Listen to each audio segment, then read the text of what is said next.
This video is a recording from the Brisbane Cardano Summit Meetup in 2021. Marc Phillis joins us for the conference to talk about crypto tax reporting obligations as a stake pool operator and as a delegator as well. So if you're wondering about what and how you're supposed to handle your tax and your income from staking rewards, this is the interview for you. He goes through a whole bunch of things in regards to that, as well as answering a whole bunch of questions from the audience too. So it's pretty cool and interactive session that we had. So let's get into this interview. So we have Marc Phillis from Delegates presenting up next. So this presentation is about, there we go, the stream's coming through. So Marc's going to talk to us about stake pool as a business. So if you're running a stake pool or if you're just simply delegating to it, he'll be going through a whole bunch of different tips in regards to what you need to do for tax reporting and all that really annoying stuff that we still have to do. So Marc, welcome to the summit. Thank you for joining us. And I'll let you take it away. Fantastic. Thanks very much for having me, everyone. My name is Marc Phillis. I'm the co-founder here at Delegates. We're an Australian-based cryptocurrency tax consultancy. We've been in the space for a number of years now, and we do tax reporting as a priority. So we have done this as our focus for the last 2 years now, mainly here in Australia, but we've reported on tax for entities all around the world. So we've got experience in some different countries. And up on the screen here are some of the main entities that we report on. So obviously individuals, whether they're investors or professional traders, some funds like self-managed super funds here in Australia, businesses, whether they're crypto trading businesses or businesses just accepting cryptocurrency as payments. And then, of course, pools, probably the most relevant here today, those operating pools, those delegating to pools, as well as investment syndicates and different group sort of investments that we see. So I guess there's a lot of niche sort of guidelines and things that make up the global treatment, and different jurisdictions have different guidelines. However, from a global perspective, these are the two facts that we basically see similar across countries, places that do tax crypto. We see that all disposals of crypto are a taxable event, and we see that staking rewards are taxable income. So these two facts make up the basis of what I do every day. And basically the thing I love most, though, is being able to immerse myself in a space that is growing at such a rapid rate. And I'm very, very passionate about blockchain as a technology and some of the incoming and already accessible tools that blockchain has allowed to us. So I guess an interesting standpoint from the tax side is, there's all these emerging protocols, liquidity provision, collateralized loans where we can take crypto we already own and basically generate a loan to ourselves without a third party, pretty amazing stuff. And some of the NFTs and interactive art and gaming in the space coming through as well. So these are all things we're really excited about at Delegates, but I guess we've been faced with the challenge of how do we actually interpret the tax implications on these things that maybe are brand new to us as a worldwide economy and are emerging every day. So that's sort of been our challenge. And I guess we're really excited, especially for Cardano and the development route that you're at now. We all know Cardano has released smart contracts very recently, and this means that with all these emerging concepts, everyone here today as a Cardano participant is going to have emerging opportunities coming on the back of this development. So really, really exciting time for Cardano, and we're really proud to be presenting today at such an exciting time. So I would be remiss, however, if I was not to point out smart contracts, maybe not the most popular term, and perhaps we should start pushing programmable validators, as pointed out here by a few of the Cardano devs. So I'm not going to get into the weeds about why that is, but essentially executed a little bit differently to smart contracts known on other platforms. So I'll let you read into that one. But programmable validators, the way we're pushing forward.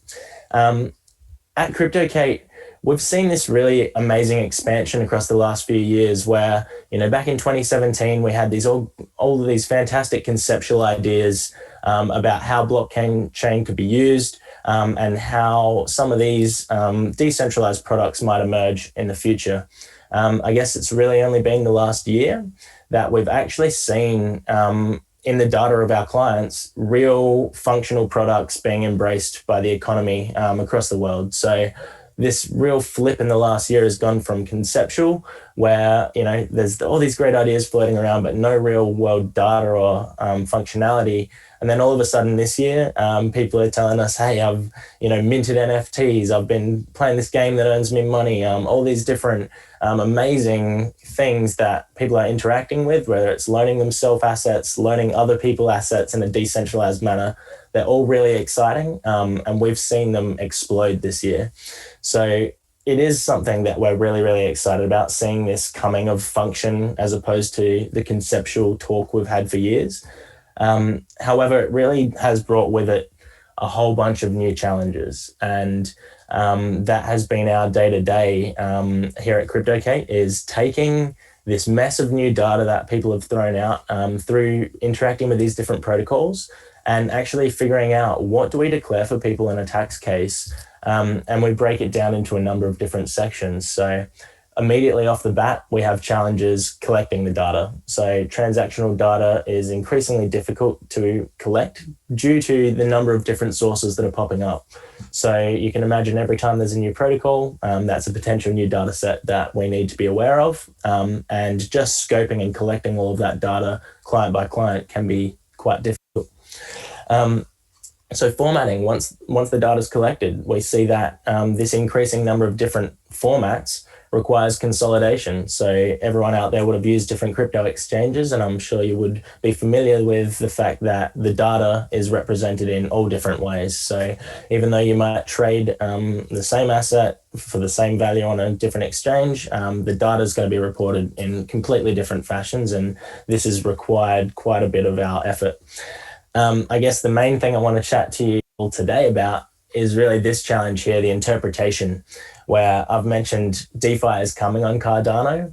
And from our experience, what we've seen is a whole lot of difficulty actually interpreting data that might be somewhere on chain, but we don't actually know what it means. And even the client that has used that or has stored that data, who has interacted with the platform, often they actually struggle to tell us what they did when they were interacting. So this interpretation of brand new and exciting protocols, brand new tools that we can use, all of these require unpacking in a tax interpretation sense. So that's been really a whole bunch of new challenges we've seen at CryptoKate that's come alongside the birth of DeFi.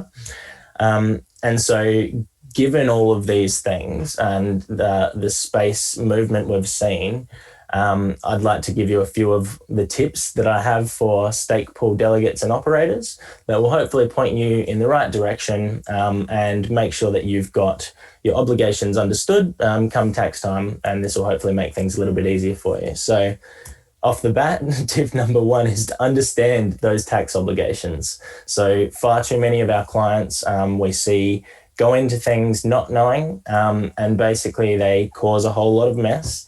And at the end of the day, they weren't aware that they needed to pay tax on disposals or that income was taxable, any of these different factors. And if you're not aware, it makes it a whole lot harder, both to comprehend when we tell you, hey, you might owe this much tax, but also B, just to calculate. If you're not knowing the data you might need going in, it's obviously a lot harder to collect it all and us to do our job in retrospect. So number one, understand your tax obligations. Either speak to an expert like myself or CryptoKate, do your research online, and know, I know this is a global audience. We've got people listening here in Brisbane, and my specialty is certainly around Australian tax reporting, but the tax obligations, while similar globally, will change depending on your jurisdiction. So it's important that you do check with your local tax authority and check their particular guidelines going into this. Given you're all Cardano participants, a lot of you today being either delegates or operators of a staking pool, This is the key taxable fact for you. Staking rewards are taxable income. So that means every time you generate a reward on Cardano from your stake, you're required to declare that as income to your tax authority, especially here the ATO. The ruling works like this. Income is declared upon receiving the asset. So the time that the deposit arrives in an account under your control, that is the time that you need to declare it. And the income is declared at market value. So if you receive some Cardano today, obviously we're going to figure out its market value and declare that as income in your local currency. So here in Australia, we declare an AUD value of income based on the fact that we received some Cardano from staking today. So a big one for people is data is stored on-chain and accessible. We all know this. We're familiar with blockchain. That's the whole point. I guess what I mean by this point is mainly people forget that given it's all stored on chain, you don't need to be writing down every transaction that you do. You don't need to write down every time you receive income in a notebook. You know what I mean? It is all stored on chain. So we can have faith knowing that our data is always accessible. That is the point of the blockchain. So you don't need to be, keeping a notebook with every single income transaction. And it's something that obviously if it adds comfort to you, I recommend you do it. But simply the point here is too many people panic about, will my data be accessible? And that is absolutely the point of the blockchain, is that everything's going to be stored there. We just need to know how to access it. While the Cardano scanning tools available are fantastic, there's a few data tools in particular that I recommend above and beyond just the Cardano scanner. One that we've got here is pooltool.io. This is a great tool for accessing ADA data. So like I said, the scanners themselves do have the data, but sometimes it's not as clear as using something like pooltool.io. So what this allows you to do is actually input your stake key and then generate a complete data trail that is very clear. And it also outputs to various tracking softwares. So in the case of a delegate or an operator, you can put your stake key into Pooltool and you'll be able to see either as an operator all the income you've received there, or if you're a delegate, then you'll use your own staking key rather than the holistic one, and it will show just your income earning transactions. So Pooltool.io is an amazing tool for your initial interaction with that data. You can go and scope it, you can see the income you've received. For analyzing further than that, we recommend a tool called cointracking.info. This is our partner at CryptoKate for tax reporting software. It's an amazing tool that allows us to track and analyze that data that we've actually scoped from other places. So it's all well and good to analyze your data on pooltool.io if you just use Cardano. If you've done other assets and it's part of a larger data set, which often it is for investors in the crypto space, coin tracking is a tool that will allow you to consolidate all that different information and start to actually analyze the tax case. So that is the tool that I use every day as a tax reporting authority. And we basically use this to take the data and declare, exactly what income in a nice clean report format. So for anyone out there trying to analyze this stuff themselves, highly recommend checking out Pooltool, recommend checking out coin tracking, and certainly happy to answer questions via email, etc. about those tools. So a handy hint alongside the automated the tracking software is that to automate that tracking, you need to have this little bit of knowledge here. So using the internal stake key, this is separate to any public keys.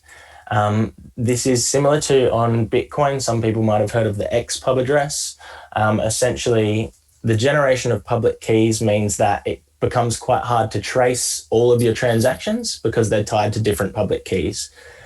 Your internal or stake key will actually be the key that connects to all of those addresses. So if you input your internal or stake key to a tool like coin tracking, it will pull all of your transactions that are taxable rather than just having to input every single public key that you've ever used. This is obviously very time consuming. It's not accurate because you might miss an address. Really important that if you are trying to do tracking, if you're trying to access data on Portal, for example, if you input a public key, you'll only get a limited data set displayed, whereas you need to actually find and input your internal or state key, which is usually found in a separate area, a little bit more hidden to your public keys, because this is one that you shouldn't be giving out to people. It's not as damaging as your private key, so it can't be used to access your assets, but it does give a complete tax output, which your individual public keys themselves won't give. So be a little bit careful when giving this out. Obviously, the people you should be looking to give it out to are someone like myself only, where they're doing tax reporting or some sort of reporting, because really this internal state key is like a data access key in my eyes. It allows you to view the entire data set that's been connected to that wallet, but it doesn't allow any further access than that. So obviously a little bit of a technical one there. If people have questions around this, how to access the internal state key on different wallets, that's all stuff we can help you with. The main wallets we see people use are the Yoroi wallet and the Adelaide wallet. And I know both of these wallets are able to export the internal state key. We also see Delegates, which also has this functionality. So the reason this is a tip is too many of my clients have missed this. So they come to me saying, I'm having real difficulty tracking ADA. Why can't I do it? And it's simply because this information is not as publicized as the XPub is on Bitcoin. So it was very easy for me to Google and find, this is how you track all your transactions on a Bitcoin address. But with Cardano, I found it, a little bit more difficult to determine this. So this could be a very useful one for people at home trying to track their transactions, that, you need to use this internal or state key rather than inputting all your different public keys. Now, my summary point really for this morning is pay extra attention to DeFi interactions. So as a pool operator or a delegate, you are going to have your data on chain. So it's going to be easy enough to determine, using one of these tools, how much income you need to declare. That stuff is all bread and butter now. We've got it down here at CryptoKate. In fact, I have confidence a lot of you yourselves would be able to track and report on this pure income stream alone.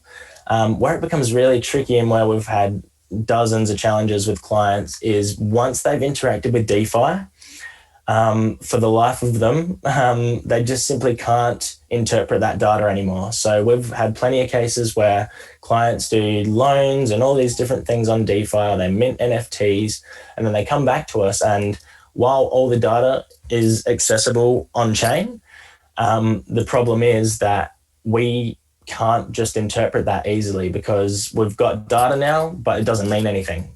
So unless the client can actually unpack that with us and tell us, hey, I collateralized some Ethereum or something to unlock another asset, all these different things, that is where it's important. I say you don't need to write down every income transaction in a notebook. What I do recommend you write down in a notebook is anytime you interact with DeFi. If you're going to take out a loan, if you're going to loan an asset to someone else, if you're going to mint an NFT, all of these amazing products that are popping up. And that is a very limited scope of what is possible, as the whole theme of today, and certainly not my presentation particularly, but a few of the other slots today are talking about the exciting emergences coming from DeFi, and particularly the programmable validators on Cardano.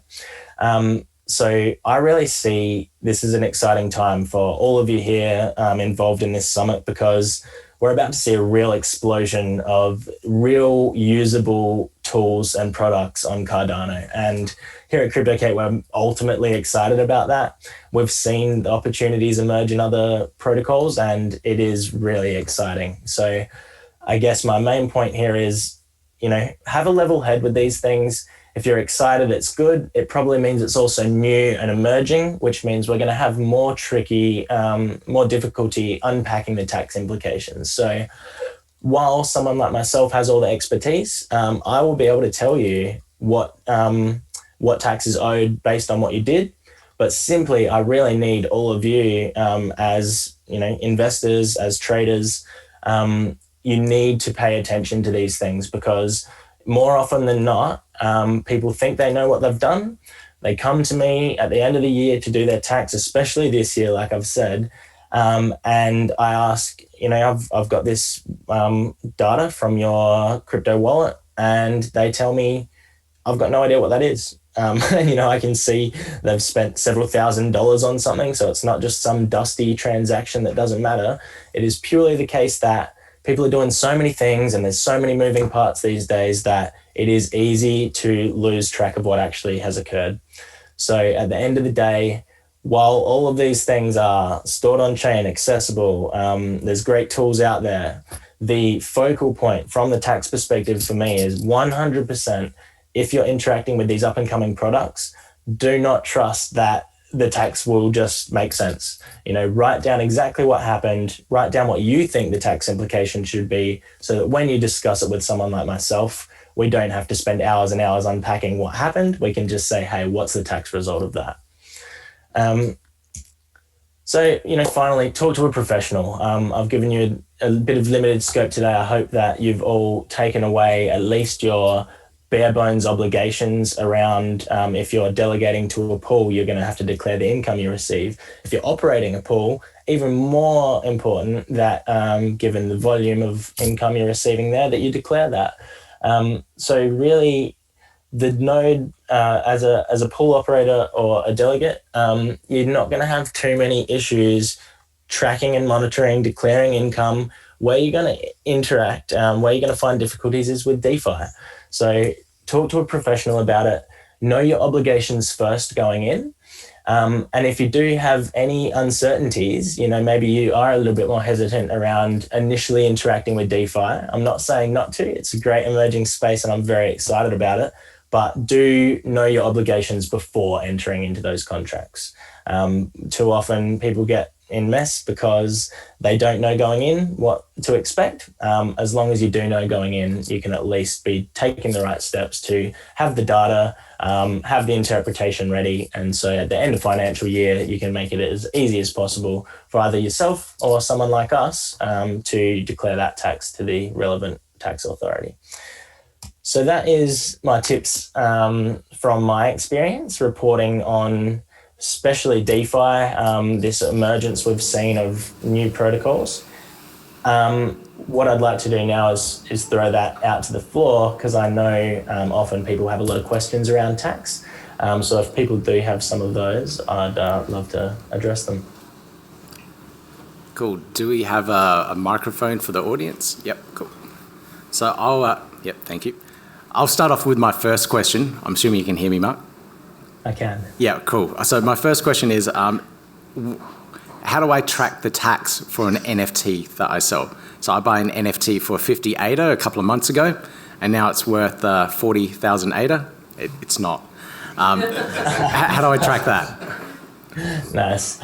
So again, these different pool tools, there's various. So pool tool, I haven't vouched for NFTs particularly, but the scanners all are gathering this data. So it's all on chain, like I said. An NFT is no different to capital gains on another asset. So you've invested at, for example, 4 ADA, it goes to 40,000 ADA, fantastic. When you sell it, it's a disposal of a crypto, and therefore you're going to pay the difference as capital gain. So really interesting one, and it's something we've seen this year pop up where, we're not just reporting on actual crypto assets. There's NFTs of art, of things used in games, and people are owing big amounts of tax on these things. So, it's a mind-blowing flip on, I guess, a worldly perspective where, we've gone from tax reporting on something that seems so, standard, I guess, and now this year's just like, whoa.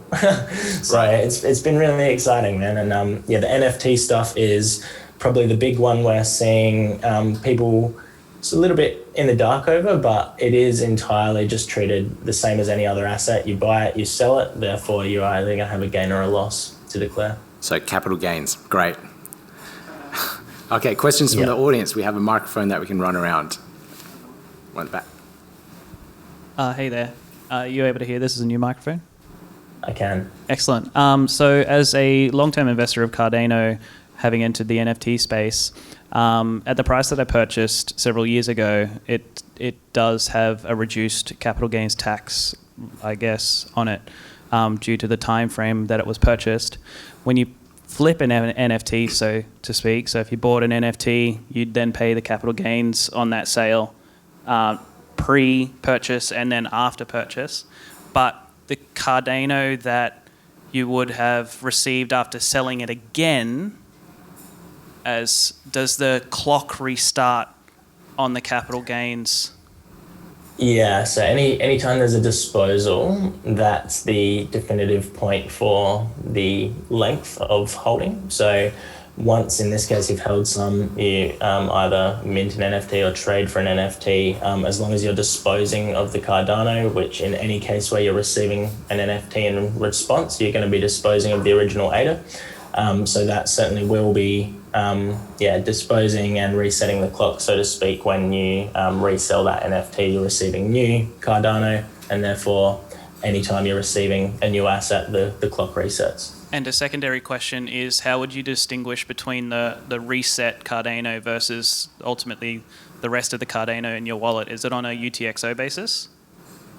Yeah, so basically there's a number of different accounting methodologies we can apply here. The different tracking softwares, like I've got on here, cointracking.info, have different accounting methodologies built into them. So essentially, in the case that you've got Cardano and you sell some, you've got some that you purchased at a lower price, you've got some that you now received at a higher price. Depending on the accounting methodology you use, it will sell off a different parcel of Cardano. So we always use for clients, unless they request something else, highest in, first out, which will minimize the gain. So in the case here that you have acquired two different bundles of Cardano, one was years ago at a lower price, one was more recently at a higher price. If you sell some Cardano tomorrow, it's going to take the highest cost first and therefore declare the lowest gain for the client at the end of the day. So there's a number of different accounting methodologies that apply, but it depends which one you choose, which piece of Cardano gets sold first. Thanks for your answer. That's really great. Thank you. Cool. No worries. One at the front here. Hello. If we start a node, we start operating a node, how does the rewards get taxed if we never cash it out? So if you've purchased an asset, never cashed out? So as a stake pool operator, you get your rewards at every epoch, and if you never cash that out, do you?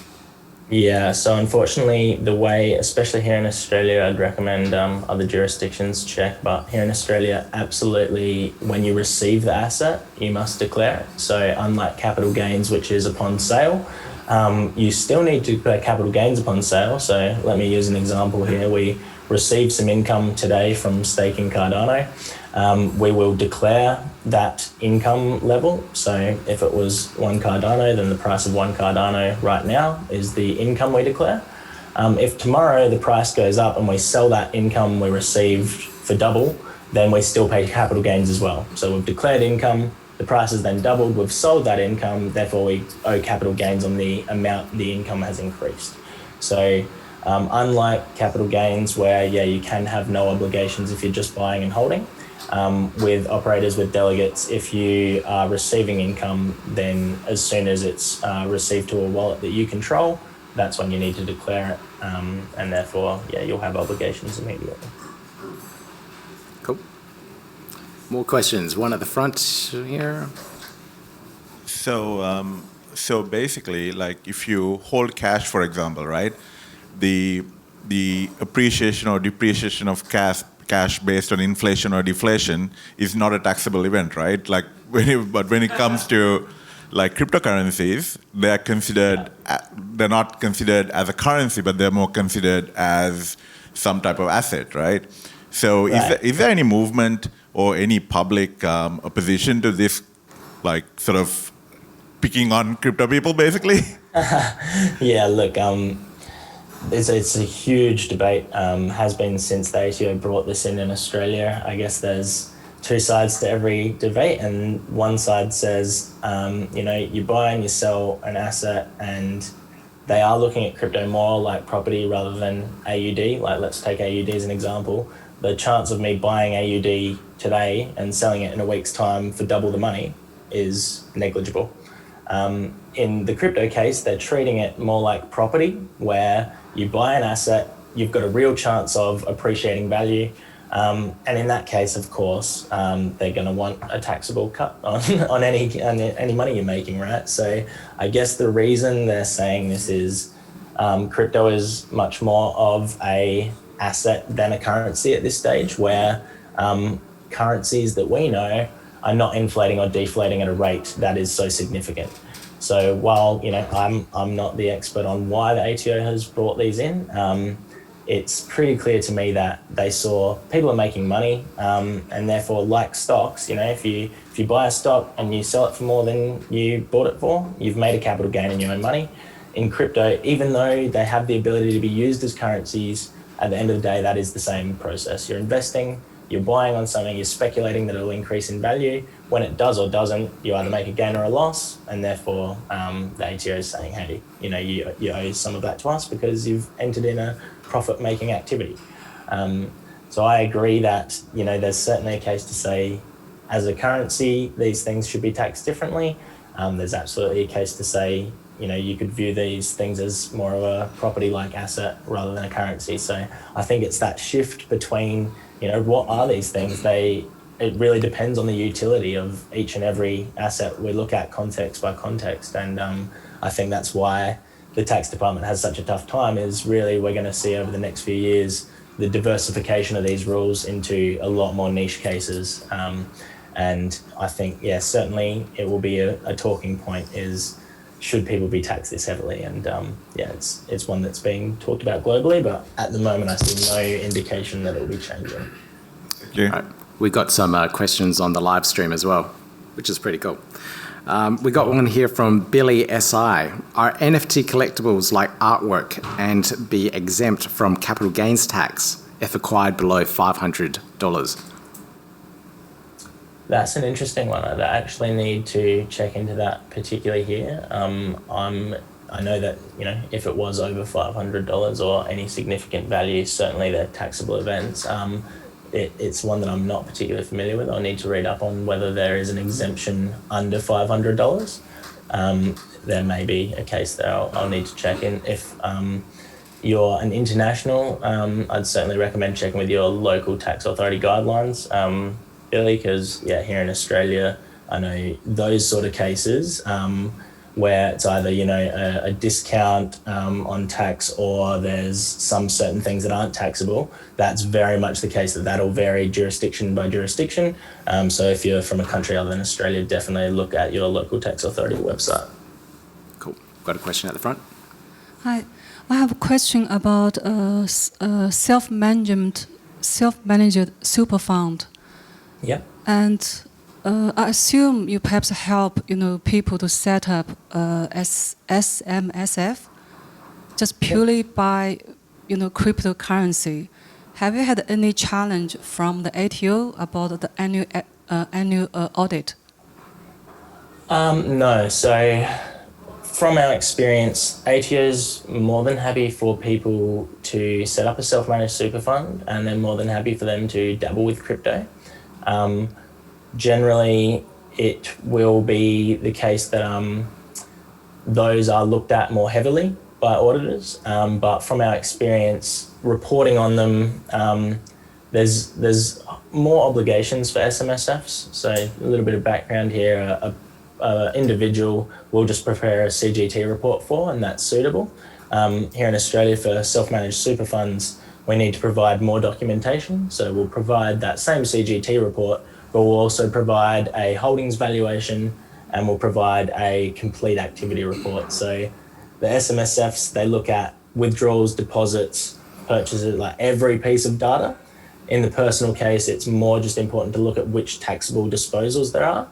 So in a self-managed super fund case, my recommendation is to be even more careful with what you do, be even more reserved with what you do. So self-managed super funds, they definitely don't go and do bot trading. That's one that I've seen red flags. Anything where you're potentially carrying on a business within your SMSF, which is what bot trading is looked at like. Any bot trading in the eyes of the ATO here, they're sort of saying you're carrying on a crypto trading business, which certainly doesn't overlap well with running a self-managed super fund. So we haven't had issues with auditing, but what I'd say is just be a little bit more streamlined with it. So try to, if you are investing as a self-managed super fund, try and do less transactions and be more calculated with it, rather than creating this whole mess, or even interacting with DeFi, all these different things that are a little bit emerging. I'd say keep that out of your self-managed super fund case, because they really just want to see a clean investment trail where you've purchased assets, you've maybe made some sales and either made gains or losses, but and staking too. I can say staking as your self-managed super fund will be fine. It's in fact, obviously passive income is something, if you're setting up a self-managed super fund, it's quite appealing. So that is something I can tell you is greenlit by the ATO. If you want to stake as part of your self-managed super fund, you could have some assets and delegate them to a pool and therefore be receiving income to your self-managed super fund, and that would be absolutely fine. Again, it's purely about if you've got the right data, if you report on it correctly, they'll be fine with you. It's only the cases where people are either hiding things intentionally or not. Sometimes people don't mean to not declare things. But as long as you're declaring everything and trying to do so accurately, the ATO will be really happy with you. And there's certainly no problem with self-managed super funds as a whole. It's just about not doing anything particularly crazy with them. Thank you. Another one at the front.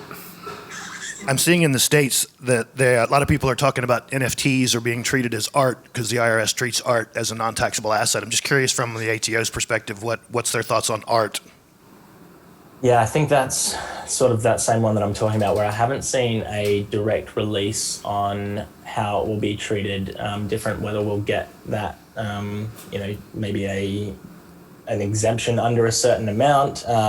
It'll really be unfolding, but I haven't seen any specific release from the ATO, but I imagine they'll be addressing this stuff very shortly, because like we've seen this year, DeFi's become functional.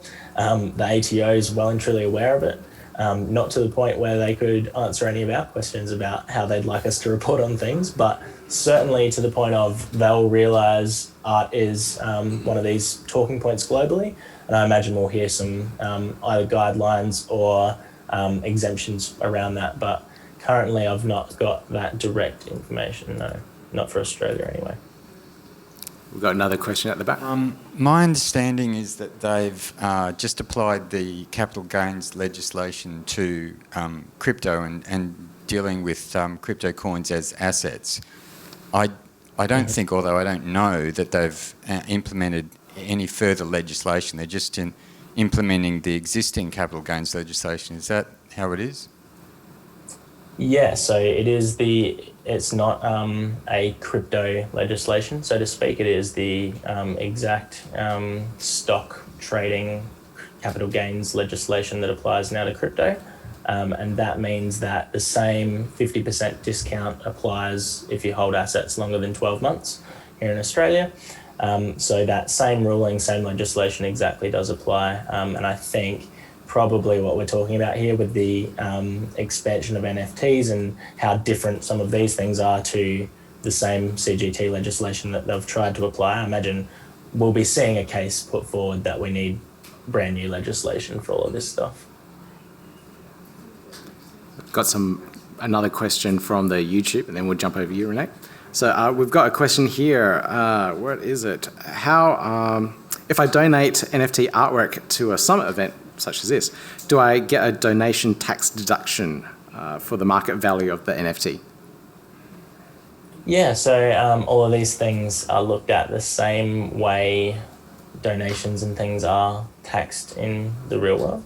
So as long as we can validate that, yes, you have donated that to a valid source and all of these things, it just becomes the same checking off that, yes, we can clear that as definitely a donation. If so, it can easily be flagged and claimed as a deduction. So that's the same for things like expenses. If you're setting up a staking operation, for example, if you are running a business, there's all these ways you can claim deductions on the cost of setting that up and things. So yes, certainly you're able to claim donations, and it is purely about speaking with your accountant about getting them to understand, because again, even if I work with you at CryptoKate, we do have an in-house accounting team, but often we work with people's accountants directly as well. So at the end of the day, in this case, it would be about us arriving at a valid conclusion with your accountant to say, yes, this is definitely a donation and this is why, and they'll have no problem including that as a deduction, given that's the case. Okay, we probably have time for one more question. Renee? You said before that bot trading is considered a crypto trading business. If you're a day trader, is there like a level at which you then become a crypto trading business and you should be trading under an ABN and not just in your personal name? Not necessarily that you'll need an ABN. You'll always be able to declare. So the difference between a professional trader and an investor is that an investor declares capital gains, whereas a professional trader or a cryptocurrency trading business actually declares gross profit. So it uses a different accounting methodology, which is called cost of sales. So it looks more at what you paid for all of the assets, what you sold all the assets for, as opposed to the in-between of capital gains being what did you buy this asset for and what did you sell it for, on a case-by-case basis. Professional traders are looked at more holistically. So what that means is, in the case that you may be 1,000 transactions, as soon as you start going somewhere between, it's the 1,000 to 3,000 range where we say you're probably bordering on being a professional trader.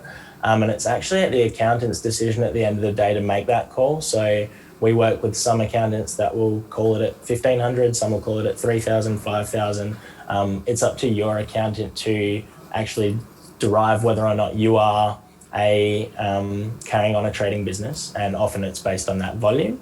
Unfortunately, it is variable depending on the accountant. So I'd pretty comfortably say if you've done 3,000 transactions in a financial year, you're probably going to be bordering on running that business. If you are running that business, you don't necessarily have to set up an ABN. It may be beneficial to you. This is where I'd refer you to our in-house accounting team to chat about whether or not the benefits are there for you particularly. But you can still carry on a business without setting up an ABN. It would just mean that you declare gross profit as an individual rather than declaring capital gains. So sorry, that was a little bit terminology based, but essentially the transaction volume is certainly the factor that will determine whether or not you're a professional trader. If you are a professional trader, you don't necessarily have to set up an ABN, but it might be beneficial to you. All right, brilliant. I think we have to wrap it up there, guys. Marc, thank you so much for joining us and providing all that knowledge and a fantastic presentation on our tax obligations. No problem. Thanks for having me, Peter. Yep, so you can check out his website. Check out their website, cryptokate.com.au, and hello@cryptokate.com.au to contact Marc and the team there. So huge thanks to Marc for joining us at the Cardano Summit there and presenting all of his knowledge in regards to delegation, the tax evolved around it for stake pool operators and for delegates alike. If you want to find out more or contact the team, make sure you check out cryptokate.com.au. Yeah, gotta do it like that. You've been listening to the Learn Cardano podcast. Gotta get it hype. Crypto is what we like, but this is not investment or financial advice. Gotta do your research, cause it's risky. We know it is. This show is educational and it's informative. Crypto's the future, really it is.